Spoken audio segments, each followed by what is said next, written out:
This is how you delete the wallpaper on the lock screen on a phone.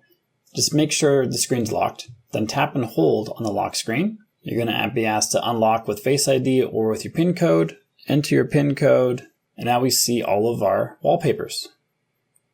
And to delete them, all you do is you swipe up, little garbage can icon appears, tap on the garbage can, and then tap on delete this wallpaper. You can do that as many times as you want to delete all the wallpapers, and eventually you're going to end up, I've got a ton of wallpapers, with just a little plus icon where you can add a new one.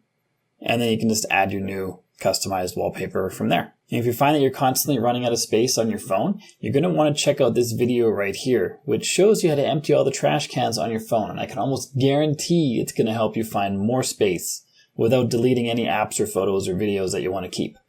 So check out that video. If you got value from the video you just watched, like and subscribe to let me know, and I'll see you on this one.